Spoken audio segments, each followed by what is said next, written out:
Subscribe कीजिए target with MG Sharma YouTube channel को और दबाइए इस बेल आइकन को ताकि आपको मिल सके हमारा लेटेस्ट वीडियो सबसे पहले, वो भी फ्री में। दोस्तों नमस्कार, स्वागत है आप सभी का आपके अपने YouTube channel target with MG Sharma पर। दोस्तों पिछले कई दिनों से कोई वीडियो नहीं जा पाया है, इसके लिए क्षमा चाहते हैं। पिछले कई दिनों से गले में समस्या थी और आगे हमारा प्रयास रहेगा कि प्रत्येक दिन एक वीडियो चैनल पर जरूर अपलोड हो। मित्रों, आज के सेशन के अंतर्गत चक्षु प्रकाशन की प्रैक्टिस करवाई जाएगी। मित्रों, कंटेंट के हिसाब से ये प्रैक्टिस बुक बहुत ही अच्छी है और सभी बुक स्टॉल पर उपलब्ध है। जो भाई बहन इस बुक को लेना चाहते हैं वो परचेज कर सकते हैं।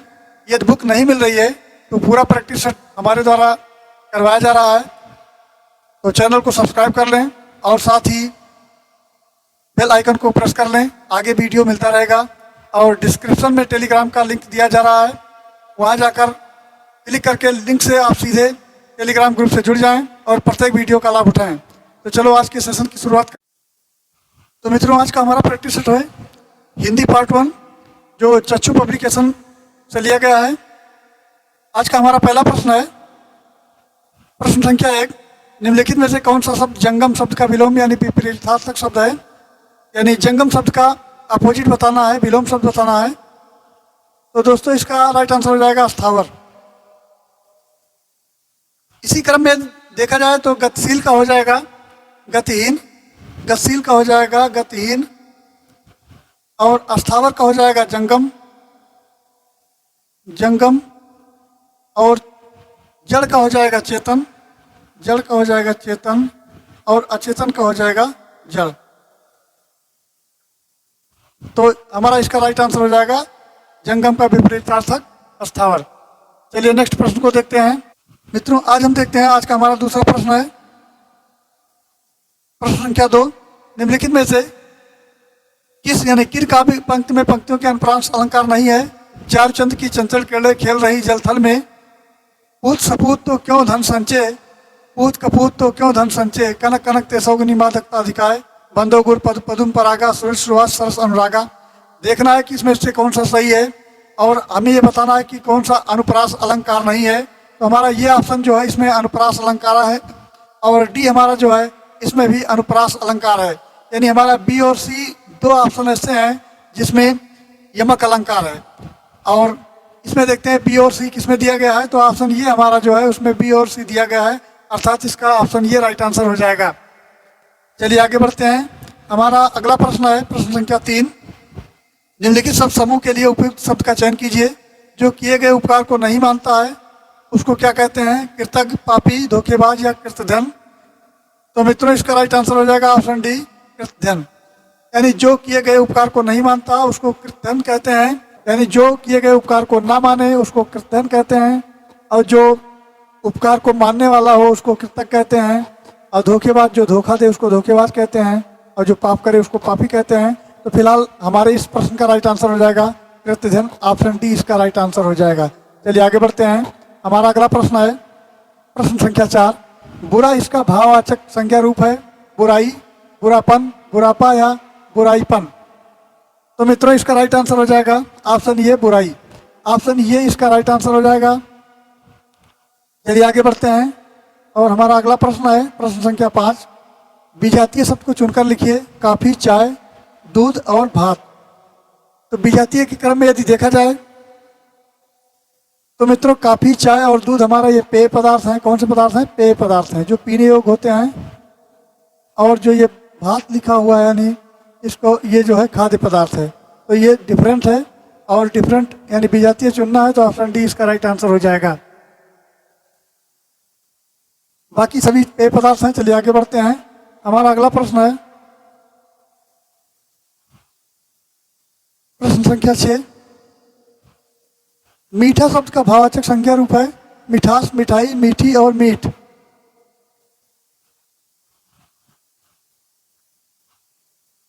इस प्रश्न का राइट आंसर हो जाएगा ऑप्शन ये मिठास।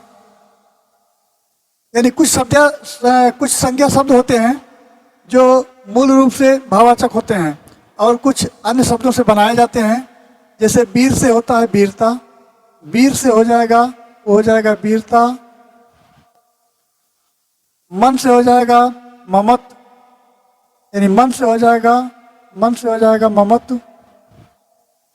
और मीठा से हो जाएगा मिठास, मीठा से हो जाएगा मिठास। तो इस प्रकार हमारा जो राइट आंसर हो जाएगा ऑप्शन ये मिठास हो जाएगा। चलिए आगे बढ़ते हैं। हमारा अगला प्रश्न है प्रश्न संख्या 7। नीचे दिए गए शब्दों में विजातीय शब्द को चुनकर लिखिए। गोदावरी, कृष्णा, कावेरी या बिंद। तो मित्रों इसका राइट आंसर हो जाएगा ऑप्शन डी बिंद। गोदावरी, कृष्णा और कावेरी जो है ये नाम है और बिंद एक पहाड़ का नाम है। यानी गोदावरी, कृष्णा और ये कावेरी नदियों के नाम है और बिंद एक पहाड़ का नाम है, इसलिए इसे डिफरेंस है। चलिए आगे बढ़ते हैं। हमारा अगला प्रश्न है प्रश्न संख्या 8। नीचे लिखे गए शब्द को बहुवचन बनाइए, यानी इसका बहुवचन बनाना है। लड़का का लड़कों, लड़के, लड़का या फिर इनमें से कोई नहीं। तो दोस्तों इसका राइट आंसर हो जाएगा ऑप्शन बी लड़के। लड़का का बहुवचन हो जाएगा लड़के।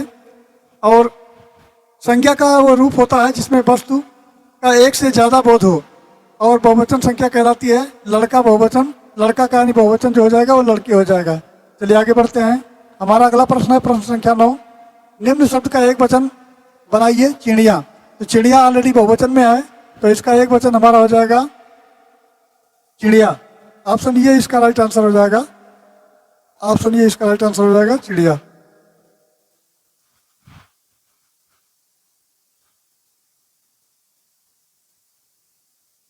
चलिए आगे बढ़ते हैं। हमारा अगला प्रश्न है प्रश्न संख्या 10। निम्न मुहावरे का अर्थ बताइए। तय बोल जाना, यानी तय बोल जाना, मर जाना, बीमार हो जाना, कोई काम का ना रहना या पेट खराब हो जाना। तो इसका जो है राइट आंसर हो जाएगा मर जाना। यानी कहते हैं कि तय बोल गए। तय बोल जाना मतलब मर जाना। तो चलिए आगे बढ़ते हैं। हमारा अगला प्रश्न है प्रश्न संख्या 11। निम्नलिखित शब्द का विपरीत यानी विलोम बताना है। तो अशांत का विलोम पूछा जा रहा है। तो अशांत का विलोम होता है शांत, यानी ऑप्शन डी इसका राइट आंसर हो जाएगा। अशांत का हो जाएगा शांत।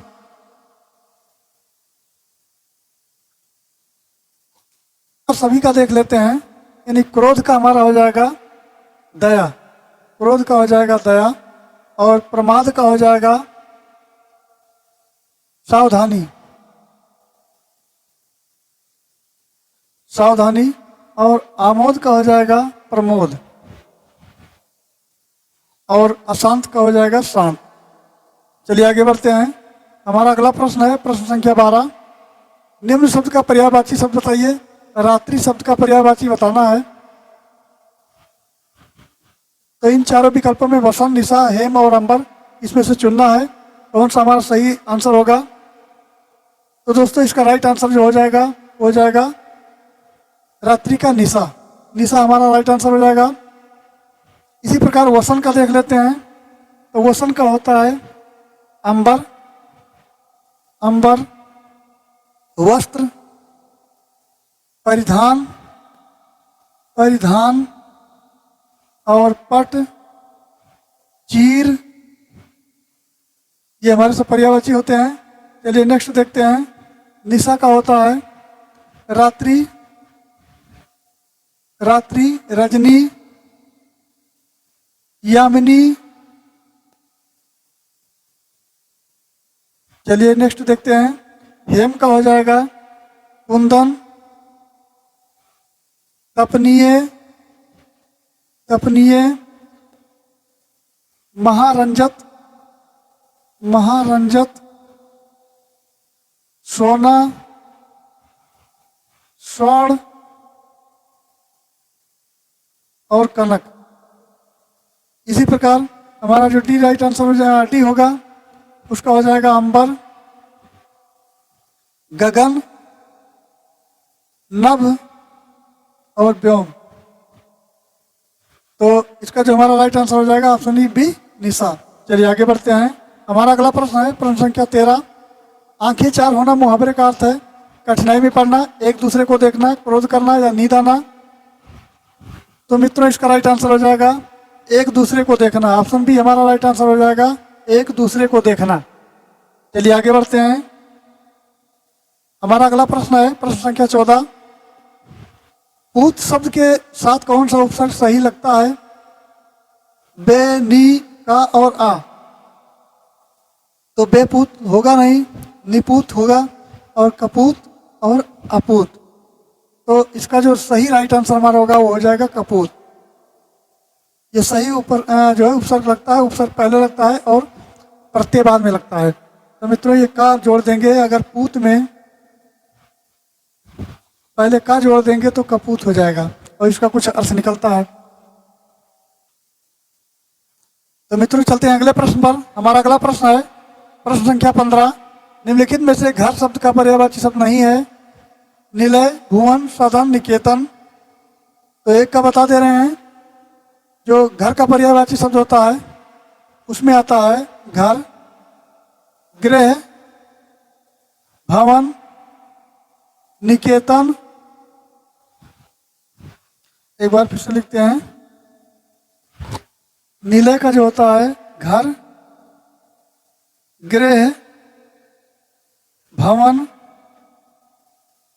निकेतन, आलय, निवास,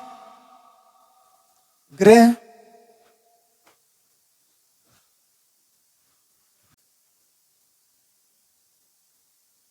तो मित्रों इसी प्रकार ये सदन का भी हो जाएगा और निकेतन का भी हो जाएगा। अर्थात इसमें जो डिफरेंट पूछा गया है, यानी घर का पर्यायवाची शब्द कौन सा नहीं, तो बी नहीं है, भुवन। भुवन हमारा जो राइट आंसर हो जाएगा। और भुवन का होता है जगत, जगत, संसार, दुनिया, विश्व और ब्रह्मांड। तो ये इससे डिफरेंट है, अर्थात भी हमारा राइट आंसर हो जाएगा। चलिए आगे बढ़ते हैं। हमारा अगला प्रश्न है 16। 16 नंबर प्रश्न कहता है लड़का कपड़े धोता है। लड़का कपड़े धोता है, इस वाक्य में कपड़े का पद परिचय दीजिए। भाववाचक संज्ञा पुल्लिंग बहुवचन कर्ता कारक। धोता है क्रिया का कर्ता है। व्यक्तिवाचक संज्ञा स्त्रीलिंग बहुवचन करण कारक धोता है क्रिया का करण। या जातिवाचक संज्ञा पुल्लिंग बहुवचन कर्म कारक धोता है क्रिया का कर्म है। या भाववाचक संज्ञा स्त्रीलिंग बहुवचन कर्ता कारक धोता है क्रिया का कर्ता है। तो मित्रों इसका जो राइट आंसर हो जाएगा वो हमारा होगा सी। जातिवाचक संज्ञा पुल्लिंग बहुवचन कर्म कारक धोता है क्रिया, यानी सी हमारा जो है राइट आंसर हो जाएगा। चलिए आगे बढ़ते हैं। हमारा अगला प्रश्न है 17। 10 है आनंद जिसके दशानन अर्थात रावण। ये कौन सा समास है? तत्पुरुष समास, बहुब्रीहि समास, अव्ययीभाव समास या द्विगु समास। तो दोस्तों इसका राइट आंसर हो जाएगा ऑप्शन बी, बहुब्रीहि समास। कभी राइट आंसर हो जाएगा बहुब्रीहि समास।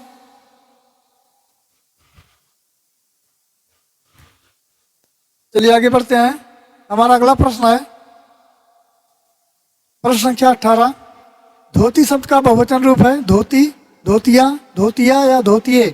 तो मित्रों इसका राइट आंसर हो जाएगा ऑप्शन बी, धोतियाँ। ऑप्शन बी इसका राइट आंसर हो जाएगा, धोतियाँ। चलिए आगे बढ़ते हैं।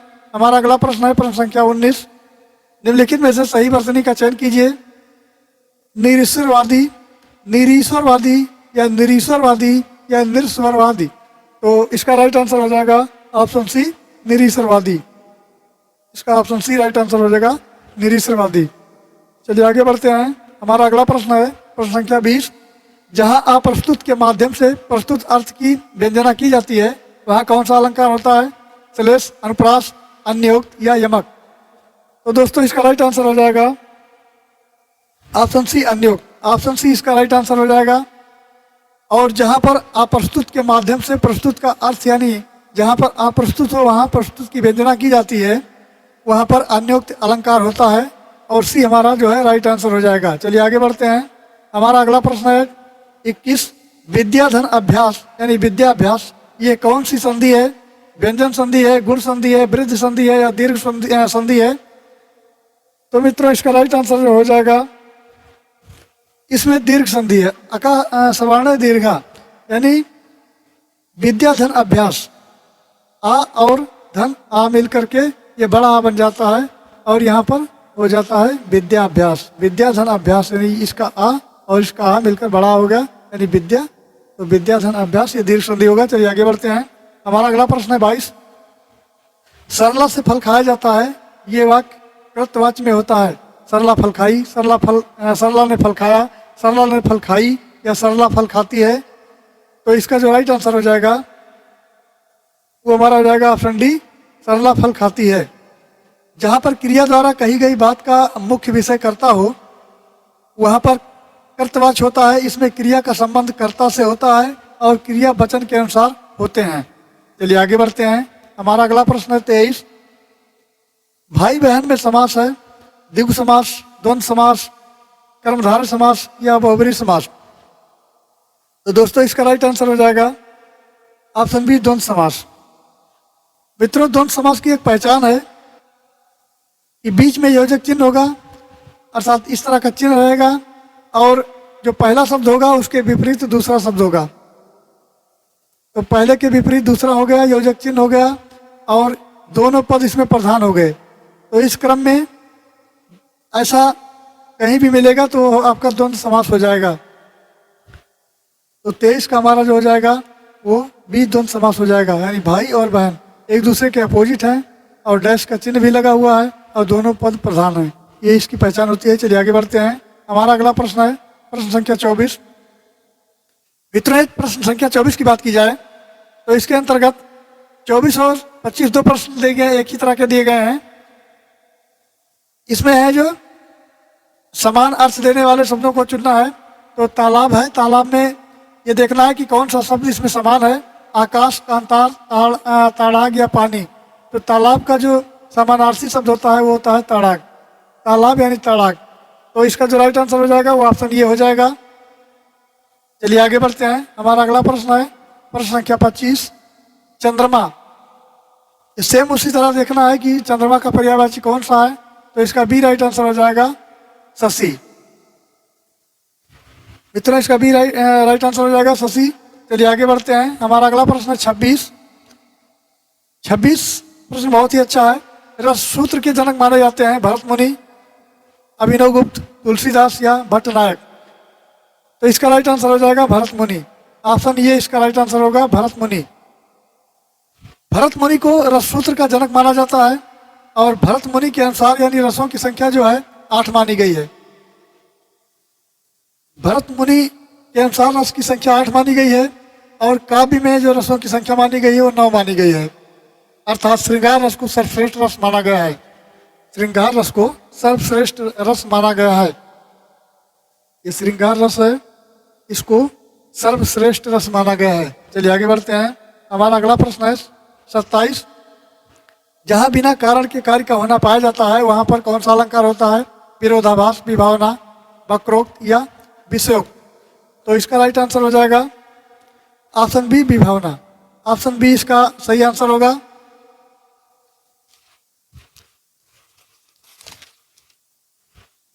और विरोधाभास के अंतर्गत यानी विरोध धन आभास, विरोध धन आभास का होता है इनमें विरोध में आभास प्रकट हो परंतु विरोध ना हो। यानी विरोध का आभास तो प्रकट हो लेकिन उसमें विरोध ना हो, वहां पर विरोधाभास होता है। और एक ही वाक्य में आपस में कटाक्ष करते हुए 2 या 2 से अधिक भावों का प्रयोग किया जाता है। इसको समझने के लिए एक उदाहरण ले लेते हैं। जैसे जहर को मीठा बताया जाए जबकि जहर को मीठा होता नहीं है, तो ऐसे वाक्यों में विरोधाभास होगा। यानी विरोध का आभास हो परंतु उसमें विरोध ना हो। दूसरा हमारा आता है पॉइंट हमारा है विभावना।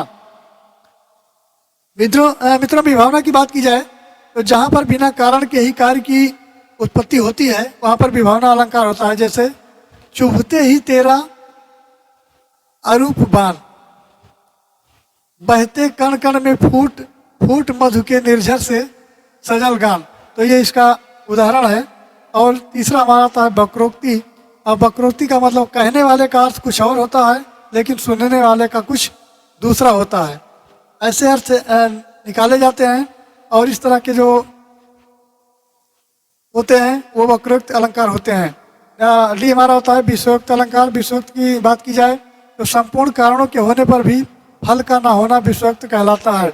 फिलहाल हमारे इस प्रश्न का आंसर जो हो जाएगा वो होगा ऑप्शन बी, विभावना। चलिए आगे बढ़ते हैं। हमारा अगला प्रश्न है 28। 28 नंबर कहता है, भारतीय वृत्ति का संबंध किस रस से है? वीर रस, विभत्स रस, अद्भुत रस या हास्य रस? तो दोस्तों इसका राइट आंसर हो जाएगा ऑप्शन सी, अद्भुत रस। ऑप्शन सी इसका सही आंसर होगा, अद्भुत रस। चलिए आगे बढ़ते हैं। हमारा अगला प्रश्न है 29। इसको थोड़ा छोटा कर लेते हैं। 29 नंबर हमारा कहता है, निम्नलिखित वाक्य में कुछ त्रुटियां दी गई हैं और कुछ ठीक है। त्रुटि वाले वाक्य को चुनें और उसके अनुरूप ए, बी, सी का चिन्ह लगाएं। यदि वाक्य त्रुटिहीन हो तो उस पर डी का चिन्ह लगाएं। ऑप्शन देख लेते हैं। कुछ उसके प्राप्त करने में दांव पेच लगा रहे। स्वतंत्रता प्राप्ति के बाद अधिकतर लोग ऐसे ही हैं जिनमें कुछ सुख संपन्नता भोगते हैं और उनका लाभ उठाने में मग्न है, या कोई त्रुटि नहीं। तो इसका सही आंसर हो जाएगा वो ऑप्शन ये होगा। ऑप्शन ये इसका राइट आंसर हो जाएगा। कुछ उसके प्राप्त करने में दांव पेच लगा रहे, तो यहाँ उसके के स्थान पर हो जाएगा उसको। उसके का स्थान पर हो जाएगा उसको, अर्थात कुछ उसको प्राप्त करने में दांव पेच लगा रहे। ये हमारा जो सही राइट आंसर होगा। चलिए आगे बढ़ते हैं। अगला प्रश्न हमारा है प्रश्न संख्या 30। निम्न में महाप्राण व्यंजन है पा, जा, घा और वा। तो दोस्तों इसका राइट आंसर हो जाएगा ऑप्शन सी, घा। घा हमारा राइट आंसर हो जाएगा। चलिए आगे बढ़ते हैं। हमारा अगला प्रश्न है प्रश्न संख्या 31। हमारा प्रश्न 31 है, यात धान का पर्यायवाची शब्द है वसन, आग, अस या निशाचर। तो दोस्तों इसका राइट आंसर हो जाएगा ऑप्शन डी, निशाचर। ऑप्शन डी इसका राइट आंसर हो जाएगा। चलिए एक एक करके समझ लेते हैं। यानी वसन का जो पर्यायवाची शब्द होगा वो होगा अंबर, अंबर और वस्त्र, परिधान, परिधान, पट और यह चीर, ये इसके पर्यायवाची होंगे वसन के। चलिए नेक्स्ट देखते हैं। बी, आग देखते हैं। आग का क्या होता है? यदि आग की बात की जाए तो इसका होता है अनल, अनल, पावक, पावक, कृषाणु, अग्नि और दहन, ज्वलन, ज्वाला, ये सब आग के पर्यायवाची होते हैं। नेक्स्ट देखते हैं अश्व का। अश्व का होता है तुरंग और घोटक, हरि और बाज, सैंधो, ये हो गए सब अश्व के पर्यायवाची शब्द। और नेक्स्ट हमारा आता है निशाचर। निशाचर का होता है निश्चर, असुर और रजनीचर और धनुज, दैत्य, दैत्य, तमचर और राक्षस, ये सब होते हैं निशाचर के पर्यायवाची शब्द। तो हमारा इस प्रश्न का राइट आंसर हो जाएगा यात धान का पर्यायवाची शब्द कौन सा है? तो मित्रों इसका राइट आंसर हो जाएगा ये होगा निशाचर। यात धान अभी बताया गया है निशाचर में यात धान। चलिए आगे बढ़ते हैं। हमारा अगला प्रश्न है 32। राजा भिक्षुक को दान देता है, वाक्य में कौन सा कारक है? कर्म कारक, अपादान कारक, संप्रदान कारक या करण कारक? तो मित्रों इसका राइट आंसर हो जाएगा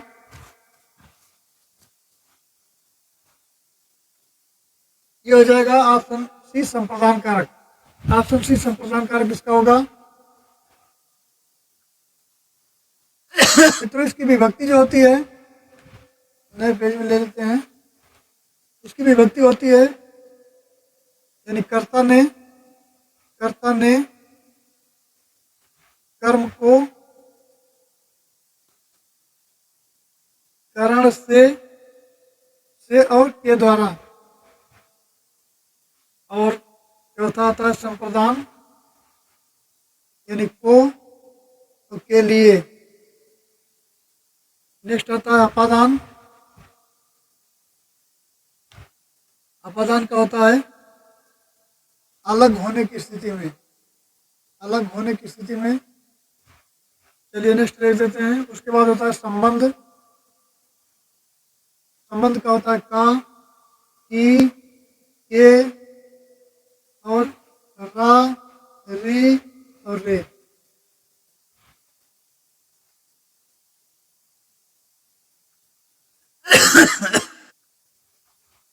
और हमारी सप्तमी विभक्ति जो होती है उसका होता है अधिकरण। इसको मिटा देते हैं।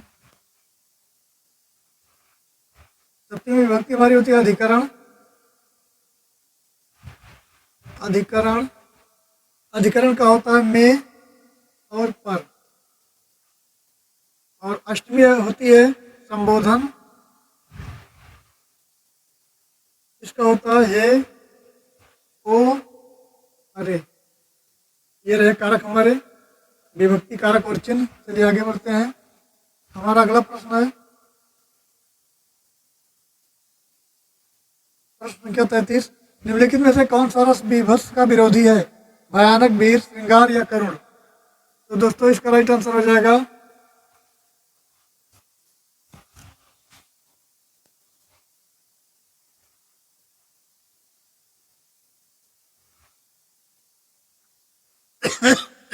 यानी मित्रों, भयानक का होता है भय और वीर का होता है उत्साह और श्रृंगार का होता है रति यानी प्रेम और करुण का होता है शोक। ये सब इसके अस्थायी भाव हैं। तो प्रश्न में पूछा गया है बीभत्स का विरोधी कौन सा है? तो इसका राइट आंसर हो जाएगा श्रृंगार। यानी बीभत्स का होता है घृणा, बीभत्स का होता है घृणा और इसका विरोधी पूछा गया है तो श्रृंगार हो जाएगा। तो श्रृंगार का होता है रति यानी प्रेम। तो इसका राइट आंसर होगा। चलिए आगे बढ़ते हैं। हमारा अगला प्रश्न है 34। 8 अध्याय है जिसमें ये किस समास का उदाहरण है? द्विगु, बहुब्रीहि, द्वंद्व या कर्मधारय? तो मित्रों इसको चलते हैं वन बाय वन समझ लेते हैं। 8 अध्याय है जिसमें अर्थात अष्टाध्यायी, अर्थात इसमें बहुब्रीहि समास है। बी इसका राइट आंसर हो जाएगा। अष्टाध्यायी में बहुब्रीहि समास है। यानी 8 है अध्याय जिसमें उसको कहते हैं अष्टाध्यायी। अब ऑप्शन समझ लेते हैं। द्विगु समास के अंतर्गत जिस समास का प्रथम पद संख्यावाची होता है, संख्यावाची विशेषण हो और दूसरा पद विशेष हो, द्विगु समास होता है। जैसे उदाहरण के तौर पर चौराहा, चौराहा और पंचपात्र, त्रिलोकी और इसी प्रकार पंचवटी। तो ये तो हमारे हो जाएंगे द्विगु समास। नेक्स्ट हमारा बी ऑप्शन जो है वो है बहुब्रीहि समास। बी है बहुब्रीहि समास। बहुब्रीहि की बात की जाए, बहुब्रीहि समास की बात की जाए तो इसमें कोई भी पद प्रधान नहीं होता है। यानी दोनों पद मिलकर किसी तीसरे पद की ओर संकेत करते हैं।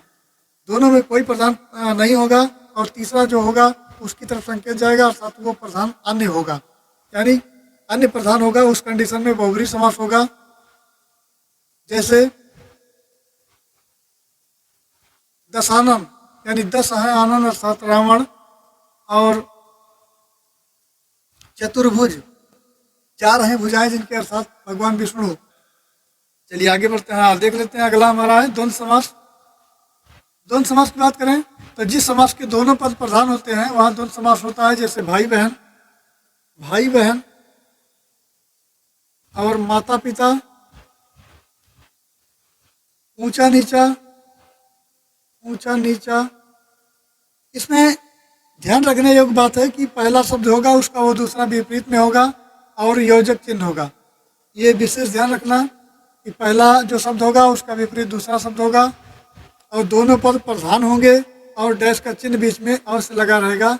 ऐसी स्थिति अगर आती है तो वहाँ पर हमारा द्वंद्व समास होता है। चलिए आगे बढ़ते हैं। कर्मधारय समास देख लेते हैं। यदि कर्मधारय की बात की जाए तो जिस समास का पहला पद विशेषण होता है और दूसरा पद विशेष होता है वहाँ कर्मधारय समास होता है। जैसे महात्मा, महात्मा और पीताम्बर, महाकवि,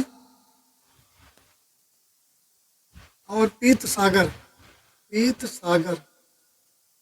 तो फिलहाल इस हमारे प्रश्न का जो राइट आंसर हो जाएगा वो हो जाएगा ऑप्शन बी, बहुब्रीज। बहुब्रीज का राइट आंसर होगा। चलिए आगे बढ़ते हैं। अगला हमारा है 35। 35 नंबर हमारा कहता है मनुष्य की पुस्तकें उसकी मित्र हैं, मार्गदर्शक, प्रेरक और साथी होती हैं। यानी मनुष्य की खाली स्थान दिया है, पुस्तकें उसकी मित्र, मार्गदर्शक, प्रेरक और साथी होती हैं। तो कष्ट, सुख, एकांत या तनाव, ये भरना है ऑप्शन को दे करके। तो इसका जो सही उत्तर होगा हमारा वो होगा एकांत। यानी मनुष्य की एकांत पुस्तकें उसकी मित्र, मार्गदर्शक, प्रेरक और साथी होती हैं। तो इसका सी राइट आंसर होगा। चलिए आगे बढ़ते हैं। हमारा अगला प्रश्न है 36। शुद्ध वाक्य है नदी के किनारे बहुत पेड़ खड़ा है, छात्र अनुशासन प्रिय होना चाहिए, युद्ध मनुष्य को अमानवीय बनाता है, साधनों का विकास करने होंगे। तो मित्रों इसका राइट आंसर हो जाएगा 36 का सी हमारा, मनुष्य को अमानवीय बनाता है, यानी मनुष्य को अमानवीय युद्ध बनाता है। चलिए आगे बढ़ते हैं। हमारा अगला प्रश्न है 37। निम्नलिखित प्रश्न में 4 वाक्यांश दिए गए हैं। त्रुटिपूर्ण अंश के अनुसार ये, बी, सी और त्रुटि रहित होने पर डी का जो है चिन्ह लगाना है। ऑप्शन देख लेते हैं। किसी भी न्यायालय में दी गई गवाही जब तक वो शपथ लेकर नहीं दी गई हो तब तक अभिप्रमाणित नहीं की जानी चाहिए, कोई त्रुटि नहीं। तो 37 की यदि बात की जाए तो मित्रों इसका जो राइट आंसर हो जाएगा ऑप्शन डी, इसमें कोई त्रुटि नहीं है। किसी भी न्यायालय में दी गई गवाही जब तक वो शपथ लेकर नहीं दी गई हो तब तक वो अधिप्रमाणित नहीं मानी जाती है। अर्थात ये तो सही लिखे गए हैं, तो इसमें डी हमारा राइट आंसर हो जाएगा, अर्थात कोई त्रुटि नहीं है। चलिए आगे बढ़ते हैं। हमारा अगला प्रश्न है 38। शुद्ध वाक्य का चयन करें। इस ग्रंथ का निर्माण तुलसीदास ने किया, समाज की वर्तमान दशा चिंताजनक है, मैंने तरह तरह के रेशम के कपड़े पसंद किए, या तुम्हारी दृष्टि में तुम्हारी पुस्तक पर होनी चाहिए। तो मित्रों इसका जो राइट आंसर हो जाएगा वो हो जाएगा ऑप्शन बी, समाज की वर्तमान दशा चिंताजनक है। इसमें शुद्ध वाक्य का चयन करना है। यदि ऑप्शन ए की बात की जाए तो इस ग्रंथ का निर्माण तुलसीदास ने किया। ग्रंथ का निर्माण नहीं किया जाता, रचना किया जाता है, कृति होती है। और समाज की वर्तमान दशा चिंताजनक है, सही वाक्य है। मैंने तरह तरह के रेशम के कपड़े पसंद किए, तो ये भी गलत हो जाएगा। और तुम्हारी दृष्टि में तुम्हारी पुस्तक, तुम्हारी दृष्टि में तुम्हारी डबल बार है, तो ये भी गलत हो जाएगा, अर्थात हमारा बी राइट आंसर हो जाएगा, समाज की वर्तमान दशा चिंताजनक है। चलिए आगे बढ़ते हैं। हमारा अगला प्रश्न है 39। निम्न में कौन सा व्यंजन संघर्षी है, हा, माँ, झा या ठा? तो इसका राइट आंसर हो जाएगा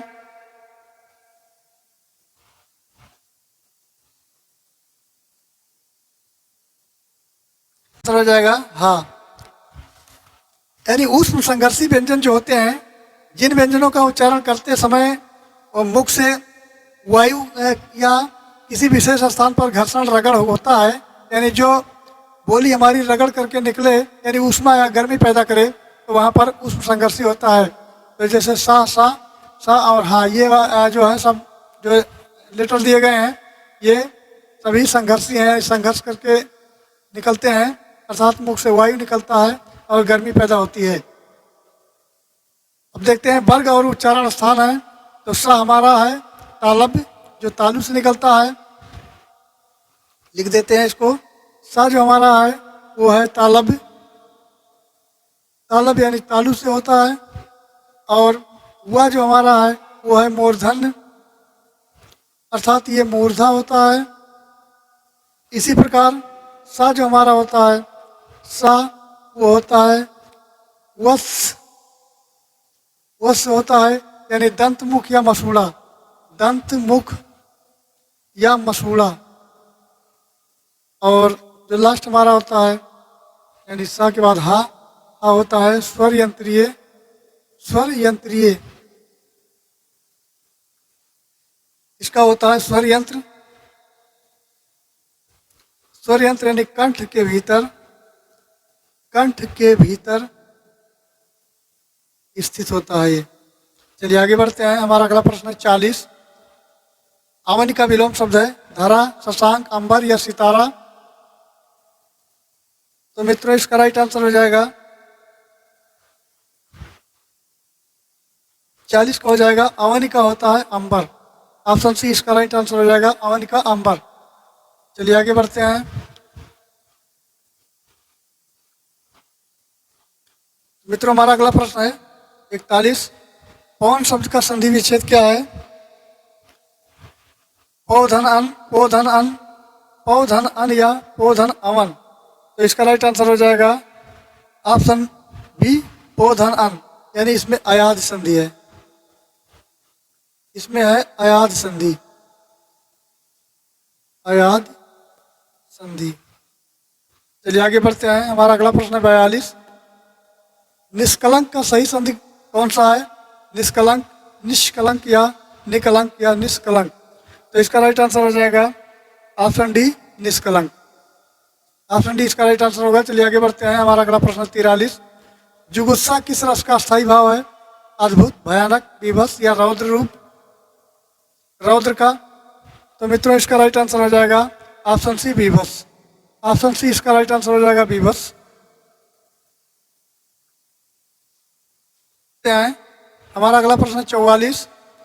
शुद्ध वाक्य का चयन करें। माता पिता की शुश्रूषा करनी चाहिए, तूफान आने का संदेह है, अनेक निरपराधी दंड के भागी हुए, या इसके एकमात्र दो कारण हो सकते हैं। तो 44 का हमारा राइट आंसर हो जाएगा ऑप्शन सी, इसके अनेक निरपराधी दंड के भागी हुए। ऑप्शन सी इसका राइट आंसर होगा। चलिए आगे बढ़ते हैं। हमारा अगला प्रश्न है 45। किस वर्ण का उच्चारण आसान कंठ तालु है? ओ, ऐ, आ या छा। तो मित्रों इसका राइट आंसर हो जाएगा ऑप्शन बी, आय। आय हमारा है ये कंठ तालु का उदाहरण उच्चारण स्थान है। चलिए आगे बढ़ते हैं। हमारा अगला प्रश्न 46। अब पढ़कर क्या होगा इस वाक्य में कौन सी क्रिया है? प्रेरणार्थक क्रिया, संयुक्त क्रिया, पूर्वकालिक क्रिया या द्विकर्मक क्रिया। तो मित्रों इसका राइट आंसर हो जाएगा ऑप्शन सी, पूर्वकालिक क्रिया। यानी अब पढ़कर क्या होगा ये पूर्वकालिक क्रिया है, अर्थात इसमें जब कर्ता एक क्रिया समाप्त करके दूसरी क्रिया का प्रारंभ करता है तब पहली क्रिया पूर्वकालिक क्रिया कही जाती है, और जब दो क्रिया साथ साथ चलती हैं तो वो संयुक्त क्रिया कहलाती हैं। अर्थात जैसे कि वो पढ़ने लगा, अर्थात जब दो क्रिया साथ साथ चलती हैं तो वहाँ पर संयुक्त क्रिया होती है। जैसे उदाहरण के तौर पर देखा जाए तो वो पढ़ने लगा, वो रोने लगा, और जहाँ पर क्रिया दो कर्म के साथ प्रस्तुत होती है वहाँ द्विकर्मक क्रिया होती है। जैसे राधा ने रीता को गणित पढ़ाया, और जब कर्ता स्वयं कार्य न करके किसी दूसरे कार्य को करने के लिए प्रेरित करता है तो वहाँ पर प्रेरणार्थक क्रिया होती है। जैसे पढ़वाना, लिखवाना, लिखवाना या दिलवाना, दिखवाना, ये सब क्रियाएं जो होंगी तो वहाँ पर प्रेरित करती हैं, ये प्रेरणार्थक होंगी। तो इसका राइट हमारा आंसर जो हमारा होगा सी होगा। चलिए आगे बढ़ते हैं। हमारा अगला प्रश्न 47। कौटिल्य का विलोम शब्द है मृदुलता, आर्तो, मार्दो या आर्जो। तो मित्रों इसका राइट आंसर हो जाएगा ऑप्शन डी, आर्जो। कौटिल्य का विलोम है आर्जो। चलिए आगे बढ़ते हैं। आगे बढ़ने से पहले देख लेते हैं हमारा ये पद्यांश लिखा हुआ है, यानी कविता को पढ़कर निम्नलिखित प्रश्नों का उचित विकल्प चुनना है। सुनता हूँ मैंने भी देखा, सुनता हूँ मैंने भी देखा, काले बादल में रहती चांदी की रेखा, काले बादल जाति द्वेष के, काले बादल विश्व कलश के, काले बादल उठते पथ पर नव स्वतंत्रता के प्रवेश के, सुनता आया हूँ है देखा, काले बादल की हस्ती चांदी की रेखा। ये चांदी की रेखा सुमित्रा नंदन पंत द्वारा रचित है। चलिए इसके प्रश्नों को देख लेते हैं। काले बादल में रहती चांदी की रेखा पंक्ति का भाव है। तो मित्रों इसका राइट आंसर हमारा हो जाएगा ऑप्शन बी, यानी विपत्तियों के बीच आशा की किरण दिखाई पड़ना, ये इसका राइट आंसर होगा। चलिए आगे बढ़ते हैं और अगला प्रश्न देखते हैं। प्रश्न संख्या 49। काले बादल प्रतीक हैं, यानी किसके प्रतीक हैं? गर्मी से मुक्ति के प्रतीक हैं, जातिगत वैमनस्य के प्रतीक हैं, या मानसून द्वारा आने वाली खुशहाली के प्रतीक हैं, या तूफान के प्रतीक हैं। तो मित्रों इसका राइट आंसर हो जाएगा ये जातिगत वैमनस्य के प्रतीक हैं। चलिए आगे बढ़ते हैं। चलिए मित्रों अगले प्रश्न पर चलते हैं। हमारा अगला प्रश्न है 50 और आज का अंतिम प्रश्न। काले बादल में रहती चांदी की रेखा में कौन सा अलंकार है? उपमा अलंकार, रूपक अलंकार, उत्प्रेक्षा अलंकार या श्लेष अलंकार। तो मित्रों इसका राइट आंसर हो जाएगा ऑप्शन ये, उपमा अलंकार। ऑप्शन ये इसका राइट आंसर हो जाएगा, उपमा अलंकार। तो दोस्तों आई होप ये 50 प्रश्नों की श्रृंखला अच्छी होगी और आप सभी के लिए कारगर सिद्ध होगी। तो ये चैनल पर आगे बने रहें, आगे और प्रैक्टिस सेट करवाए जाएंगे। तो मित्रों आई होप जानकारी अच्छी लगी होगी। जानकारी अच्छी लगी हो तो चैनल को लाइक करें, सब्सक्राइब करें और शेयर करें। Thanks for watching.